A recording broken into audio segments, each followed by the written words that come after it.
We're live! Energy tayo on set! Yes! Grabe yung episode! Grabe yung episode 1 ng Sparks Camp Season 2 talaga naman. Okay, so we are live na live dito nga po ang Sparks.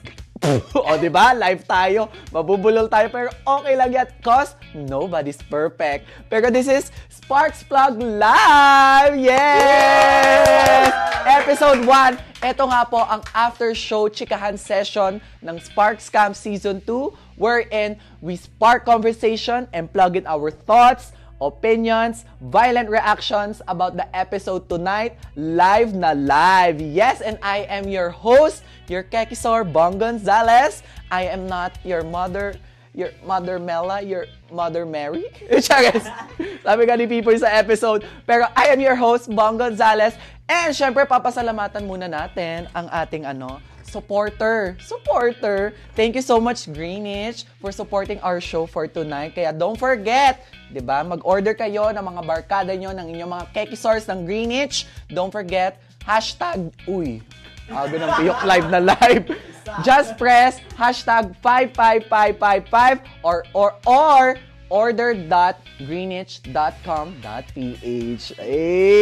Okay, wag na natin patagalin pa. Nabubulol na ako dito. Ano oras na? Tawagin na natin ang ating co-host for tonight. Ang baby powder ng season 1 ng Sparks Camp. Please welcome Nat Magdita! Ang literal na baby powder. Ayan. Hi guys, it's Nat. Ayan. Did you miss us? We're back. Did you miss us? Because we missed you. Okay. So, siya nga po ang aking maging guest co-host for tonight. And we will plug in what we are feeling tonight about the episode. So, how are you feeling tonight? So, after watching such a big, upgraded version of Sparks Camp, parang nainggit ako sa production, sa cast, Because it's bigger, better, louder, prouder. oh, Sparks Camp Season 2, let the yeah, Sparks fly higher! O, di ba? Naging Mother Mela. Okay, tawagin na natin ang ating mga guests tonight, no? Kasi this is about them. They will discuss the show, the episode for tonight. Kaya wag na natin patagalin pa. Let us sit down. Uy. Okay, go. Introduce mo na ang ating next. Ang ating mga guests tonight. So tonight, we have 3 of the Season 2 campers. First up, we have ang pretty boy ng Las Piñas, Miggy! Yeah! Mami ko! Sesame ko to. Sesame Creative School. Ayan, bati ka muna. Hello po! Hello po! And thank you for having us dito sa Sparks Plug Live. Ayan. Sit-down interview to. Huwag kang kabahan na. Charis. And then next up, ang big boy of sunshine ng Kidapawa. Lumipad pa to para sa Sparks Plug Live. Let us welcome people! Hello. Ayan. Welcome. Ayan, bati tayo sa ating mga viewers na management and the network. Hello, mayang gabi sa tanan. I'm Pipoy. I'm so excited to be here. Bati ka in Bisaya. Yeah, mayang gabi sa tanan. Ako si Pipoy. Yun na! Yun! Ako na. Yun. Mayang gabi sa tanan. Unta na magtanaw mag-Sparks Cup Season 2 kay bigger, louder, and prouder jud ni siya. So, support niyo ko mga Bisaya. Yes. Okay, last. And last but not the least, we have the soft-hearted suitor of LA. Please welcome, Universe! Ay, hindi niyo ko bineso. Ayan, say hi. Hi! The people from Hi, Los Angeles. viewers! Okay, I'll try to greet. Pwede bang 3 languages? English. Yeah, go ahead. Well, first of all, how are you in English? Tapos in Spanish, ¿cómo están? ¿Cómo estamos la gente hispanohablante? ¿Cómo están? Yung mga taga Pangasinan, kamusta kila pa siya tila jata? Dakal sulakid siya, lasika. Yes. And, Tagalog, kamusta po kayong lahat? Walang sagot. Okay, so ayan na nga. Ito na nga ang ating mga guests for tonight. And napanood na nga po natin lahat ang episode 1. Kaya we will discuss the episode 1 without spoiling eh. Na-spoil na. Yun eh. Napanood na natin. Okay, let us discuss episode 1. Okay, let us first start with a prayer to Mother Mary. Uy, happy siya dun ah. Mother Mel, I miss you. Tawa kami. Okay, so, ang first question natin ay, what made you join Sparks Camp? Syempre, gusto natin malaman yan kung bakit kayo sumali sa show and everything. Go ahead. Go, Miggy. Okay, so, well, matagal na rin akong single. Siguro mag-1 year na. So, parang, maybe, pwede na akong bumalik sa dating scene. So, why not try Sparks Camp Season 2, diba? Nung nakita mo yung pag audition keme, pag nila, nag-send ka kaagad? No, actually, sa ako, siguro before the last day ng application, dun pa lang ako nag-send. Bakit? Kasi parang sa last day pa? lang ako, parang, syempre, Hesitate? nag-hesitate ako kasi, kung ipupush ko ba siya, and why not try lang? O na-whim lang siya. So, ayun, nakajusok. So, parang sinuwerte naman. So, anong naging reaction mo nung nalaman mong nakapasok ka? Actually, nung tinawagan kami na, yun nga, medyo, na for go-see, parang, okay, feeling ko kaya to. Feeling ko pasok sa banga. So, ko na siya. And ayun, pumasok naman. Diba? Gawa pa siya sa sa season 2. Okay, next, people. How about you? Yeah. What made you join? Yeah, sabi ko nga sa episode 1 na dapat yung target market hindi lang sa Mindanao, dapat sa buong Pilipinas. So yun, The nag-join ako universe rather. yun, pumasok ako. Nag-join ako ng Sparks Camp and yeah, luckily nakapasok din. Wait, curious ako, sumali din ba kayo ng season 1? Hindi. So season 2 talaga season kayo 2 talaga. So yeah. So yun, last day din ako hindi naman din like ako nag-pass din ng audition video. Last day ako nagpasa. Ay, pag ko ni Miggy. Yeah, super last day. Yeah, dapat last day kayo. Last day pala dapat. Alam nyo na. Last day kayo mag-send. Ayun, nakapasok and thank you, Lord. Thank you, Thank you, Mother Mother Mary. Mother Mary. Hashtag Mother Mary. Dapat sa'yo na lang pala yung oceans na How about you, Uni? What made you join? Alam mo, before I answer that question, talagang, I want to say thank you to season 1 kasi without you guys, there wouldn't be a season 2. No, seryoso, kasi ang galing nyo sa season 1. Let's give them a round of applause. Ang galing talaga. And Actually, kung wala din ng season 1, wala din ng season 2, wala din ng Sparks Plug Live. so, yun nga. Pero ang reach nyo talaga ay talagang umabot sa LA, ibang bansa pa nga, di ba? So, I met somebody in LA that said, parang perfect ka dito. So, yun. Sinend niya sa akin yung audition, tapos nag-audition ako, nag-submit ako. Pero, madali ko siyang ginawa. Last day ka din nag-send? Hindi. Last day po. Strategy. Last day talaga ang strategy. Kasi ako, personally, nung season, nag-send agad ako. Nag-send ako agad.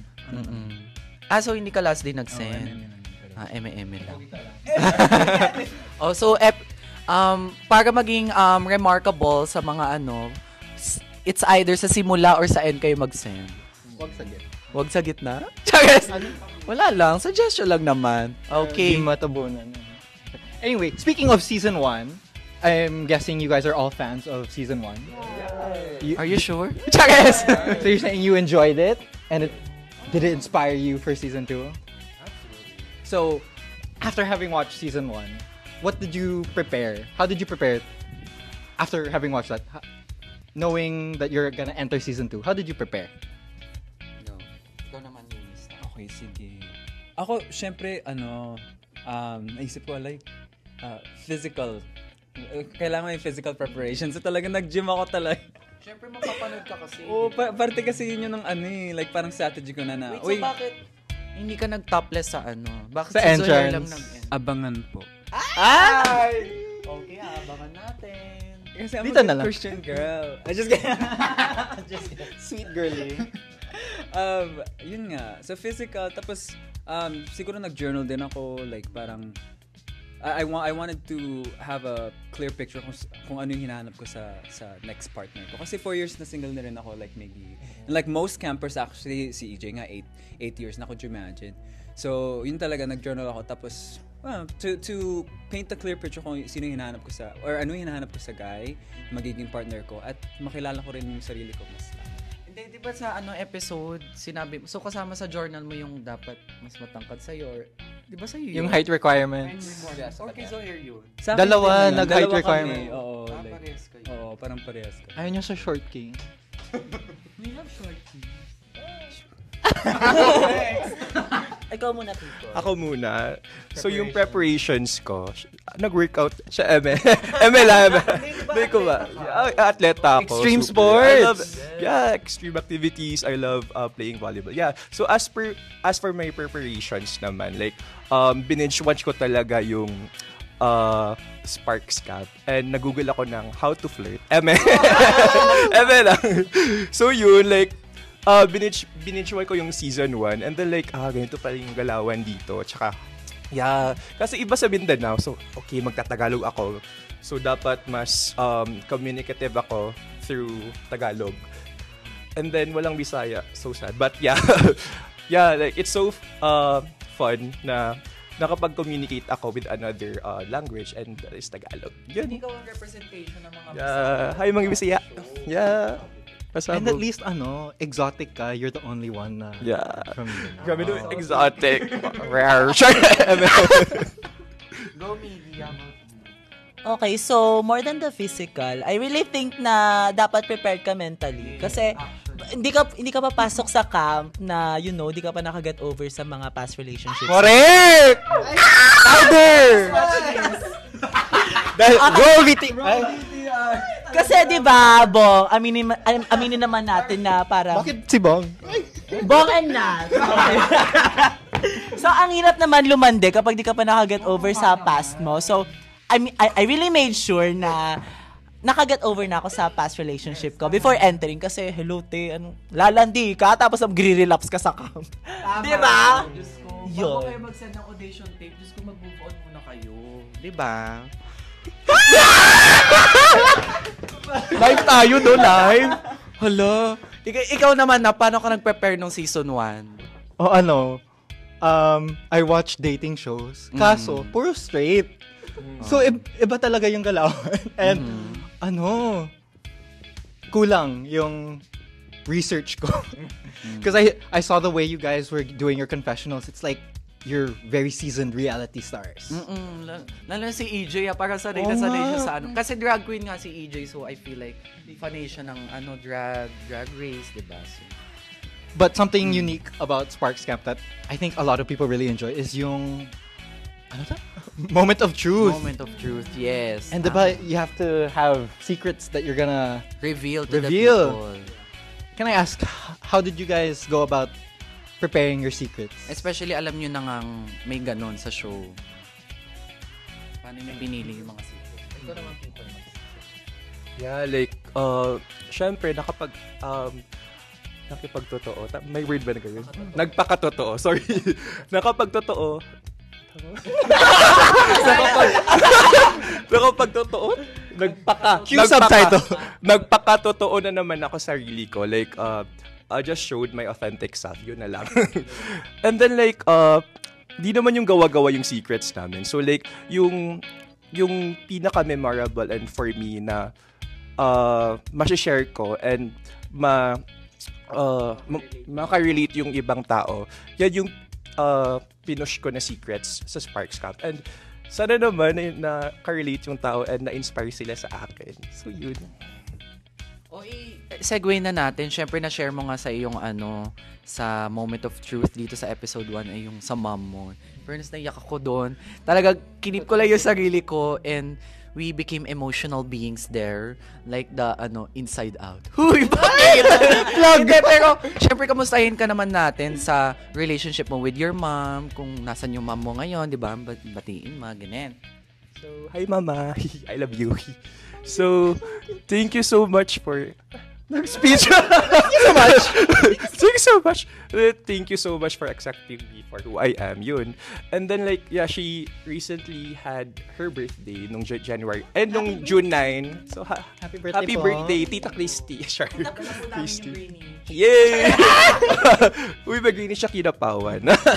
So, yun, like, yeah, it was a very memorable experience for me kasi although I did not come out to her, sinabi ko na may boyfriend ako, which is like the same thing. But yun, like, for me naman, di ba, sabi ko doon sa moment of truth ko na, yeah, I let her in. I do not come out. I let people in to know kasi it's a privilege for them to know my to my truth, di ba?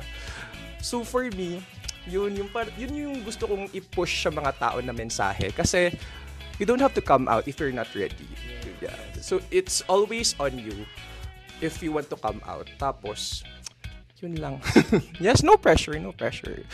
So, yun lang. In fairness, that whole conversation with Mother Mela about coming out and letting people in, I think that's... Sorry, as it's been a year since season 1, I've missed those conversations with Mela, and I love the conversations it sparks. After the episode. So hopefully you guys can tune in on, can chime in on your opinions on coming out and letting people in. Although, pwede may sabihin lang. Yeah, I want to credit yung TikToker na napanood ko because that inspired me like, yun, like, you don't have to come out. You have to let people in. Kasi, yun. I think, pwede bang magsabi ng name ng TikToker? Or, hi, Rika Salomon. Super. I did see that! Yeah. Doon ko nakuha yun. So, yun. I'm a fan. Thank you, Miss Rika, for that. You're such an inspiration. And with that, how about you? Siyempre, sesegue tayo sa Englishero dito. Hindi, ikaw naman, Universe. Kasi, di ba, you shared about your 5, 4, 3... Lola, yes. At dahil dyan, let us all welcome. Charis lang! Hindi, kumusta naman ang lola mo? Your, especially, magkalayo ba kayo ngayon? Yes, actually nasa LA siya ngayon. So, hi Grandma, inat-arot na kayo. Huwag niyong kakalimutan yan. I love you so much. Actually, nandito kami last year. So, 70th birthday niya. And never siyang nag-travel outside of Pangasinan. So, pag umuwi siya sa Pangasinan lang. So, I told myself, kuhaan ko siya ng ano. So, nag-set up ako ng trip. Pumunta kami ng Boracay together. And we had a heartfelt moment talaga. On the way back from Boracay to Manila Airport, I came out to her for the first time. Yeah. So, sinabi ko talaga sa kanya na, hey Grandma, like, ewan ko kung bakit ako natagalan. Alam ko na alam niya na. Pero I just want you to know that. Siguro, naghihintay ako ng moment na masabi ko sa'yo, maybe I'm engaged or meron na akong kapare. Wala pa talaga. It's been 4 years na natatakot na ako. Like, tumatanda na yung lola ko. So I'm like, I want her to know kasi she's so special. So, yun. Mahal na mahal ko yung lola ko. So, yeah, okay na okay siya. Nanonood siya siguro. And this is for a lot of us, it's our coming out to our family. This is yung official coming out. So, there are certain family members na alam yung mom ko, yung lola ko. Pero my brother doesn't know. Hindi ko lang mahanap yung mga words. Diba? Mahirap kasi mahirap hanapin yung courage para to come out. Like you said, baka hindi pa ako ready. At saka natatakot din ako for whatever reason, hindi ko alam. Basta alam ko matatanggap ako ng kapatid ko pero hindi ko mahanap yung courage to come out. So yun, this is my love letter to come out to my family. Sa mga nanonood. Thank you so much for... Thank you that your secrets were about people that were really important to you. For example, your high school friend. Your lesbian friend. Important ba siya sa'yo? How are you guys Are you now? still friends? Ganun. Yeah. Actually, siya, same circle ko siya. So, very, ganun kami. And nangyari yun high school, so laro-laro lang. From high school hanggang college, we're still friends. So, nasunod ba yung kiss na? oh, hindi ko naman! Tsagang lang. Hindi na. Hi, Pat, if you're watching this, sana enjoy mo yung kiss. Habi. May video pala. What else? O, diba? Live tayo, diba? Hindi. Ano naman ang mga... Hindi, let's go to the coming out kasi yun yung naging highlight ng diba, ng episode and our discussion here tonight. Diba, ikaw, Nat, you used the show din to come out. So, how are you now? Kasi sa season 2 din, if I'm not mistaken, si Martin tsaka si Zohair, sinabi nila ito yung naging coming out story din nila, itong Sparks. And I guess, now including Uni. Well, this is your coming out. Thank you, guys. I think I'm okay now, but sorry, live. Ang hirap pag live, diba? That's the pressure of live. Like, I think it's the bonggang gay in me that was looking for like not a simple way to come out to my family. I had to go like on TV. But yeah, I think I'm doing well with my family. They're proud of where Sparks Camp got me. And yeah, I'm doing well. Aww. Next. Next! Na-pressure siya sa tanong ko, di ba? Hindi siya ready. Kasi hindi yung parte ng mga questions natin tonight. Ate, it's not about me. It's about them. It's about you. Okay. Ano pa bang mga magandang pag-usapan sa show? Pero kasi sa susunod na episode, di ba, nakita natin sa teaser na may mga papasok, Yes, babago, pasabog plot yun. twist. At saka maganda rin yung malalaman na nila kung sino yung magka-mutual spark. Oh Agad-agad. my God. Tayo nun sa dulo natin nalaman. Tama? Na may, Yung ka-mutual spark. yes, face to face. Bigger, louder, and prouder talaga itong season na to. Wilder. Yes, and flying higher. Okay, so ano pa? Siyempre, let us make this opportunity na ano bang mga kailangang abangan pero without spoiling anything. So, go ahead. What can we expect? From you, from the show, from the management and the network. Yeah, like, super abangan niyo ako. Kasi I'm the first camper from Mindanao. Hey, Yeah. representation. Yeah, and then like, yeah, super, mas marami pang pasabog. Of course, so abangan yung episode 2. May papasok ba? Or wala? Abangan. Dumaan lang. Dumaan lang. Anong pulutan. Oo. Baka from season 1, abangan. So yun, like, abangan. That's the word of the day. Abangan. Go, Miggy. Ayan, so if you think na exciting yung episode 1, ano pa kaya ang episode 2? Actually. Yun ang abangan nyo. Simple as that. And yun na nga, excited na rin ako mas makilala nyo, each camper talaga. Lahat po ay very grateful ako makilala sila. At may enjoy nyo talaga yung journey namin sa loob. Lahat po kami Nagpakatotoo. sa loob. Ang hirap. And yeah, sana makarelate kayo sa story namin. Yes. At sa mga allies dyan na this is a reminder din na you know, hindi kami naiiba sa mga stories ng mga heteros. You know, kahit hindi kayo makarelate sa, hindi siya specific sa, hindi siya super, what do you call that? Hindi siya exact sa mga stories nyo. We share the common pain. Nakaranas din kami ng betrayal, ng rejection, to give love, to receive love. So ito po yung kailangan yung abangan. Kasi lahat po yan nandito, yung mga hinahanap nyo sa show. Yes, I believe yan din naman yung point ng show na to is to showcase the stories of the queer individuals na para makarelate yung mga tao. And speaking of, para makarelate ang mga tao, di ba? Huwag din natin kalimutan, di ba? Kung may mga nararamdaman kayo, may mga opinion kayo, syempre i-tweet nyo yan, ilabas yung mga nararamdaman nyo. And use the hashtag. Basta, hashtag SparksCamS2 and gamitin nyo din ang hashtag ng SparksPlug. Hashtag SparksPlug Live F1. Wow! Gusto mo yun? On the spot, may hashtag. And kung may mga tanong kayo, yes, maganda to, di ba? Kung may mga tanong kayo for our next episodes, i-tweet nyo lang yan, gumawa kayo ng content, at aabangan natin yung mga susunod nating mga guests dito sa SparksPlug. Kaya, just list down, write down, put down, and over down your questions. And we will answer them sa mga susunod na episodes. And let's give them the opportunity to plug kung ano man yung mga susunod na mga ganap nyo after today. And your socials, go. Hey guys, so kung nandito kayo sa Metro Manila area, meron po kaming every Wednesday at 8 p.m. sa Hosic Bar in Poblacion, Makati ba? Yes. Yes, tama. Yun. Viewing And- party nila. Yes, viewing party siya. Mapapanood nyo yung mga episodes with the campers. Oh, Yes, nandun po kami. So say hi to us. Yes, and if you guys are wondering kung saan nyo ako mahanap, in all my social medias, it's at Universe Ramos. Yes. Tignan nyo yung mga dancing content niya. Mga kaldog yan. Charis! Kaldag. Same lang yun. Go!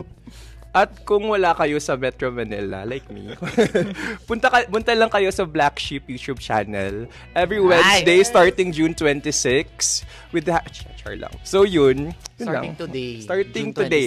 26. Yeah, starting today, June 26. At syempre, after ng Sparks Camp Season 2, manonood tayo ng Sparks Ay, Club. Sorry. O, diba? Alam mo, pwede na siya mag-host ito next season.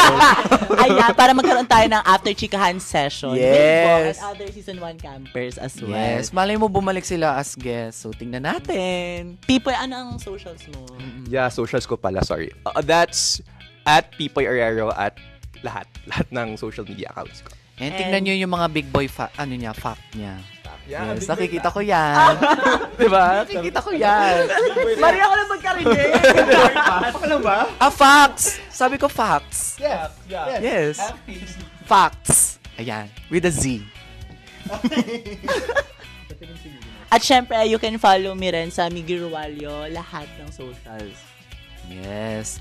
And wag nyo din kakalimutan yung mga ibang campers na wala dito, diba? Nadyan si Martin, nadyan si Zoher, nadyan si EJ, nadyan si Kyle, nadyan si Alan, and nadyan si Mother Mary. Kimi lang. O go na, plug mo na yung mga shows mo din or mga upcoming ano mo. Oh, you guys can find me on TikTok at @cloudchasingtechnology and Instagram @natmag. Yes. And ako na rin po, syempre pa-plug ko na rin, wag natin kakalimutan. Una, Sparks Plug Live every Wednesday after every episode ng Sparks Camp Season 2. So, kung ang Sparks Camp Season 2 ay every 8 p.m., kami po ay nagla-live 9 p.m. Okay? And, abangan po natin ang Happy For You po in cinemas August. Let's go! Parang, Artista Era! yes, panoorin nyo po yan in cinemas nationwide. See you there. Nice one, Bong. Yes.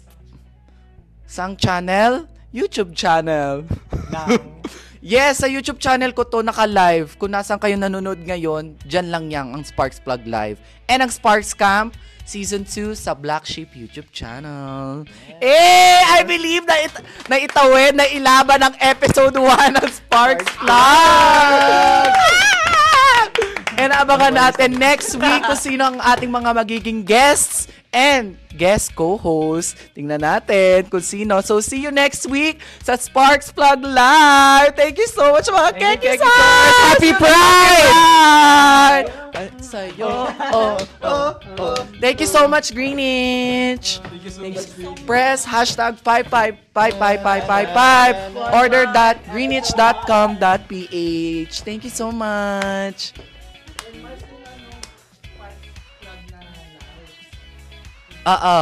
Siyempre, papasalamatan din natin ang gumawa ng light ng ating logo. That is from Miss Von. Yes. Lizelle DG LED Lights and Advertising Services. Ayun. Thank you so much. Rolling pa yun, no? Diba? Pasok yun. Oh. We're still live, kaya thank you so much. Thank you so much. Thank you so much. Thank you so And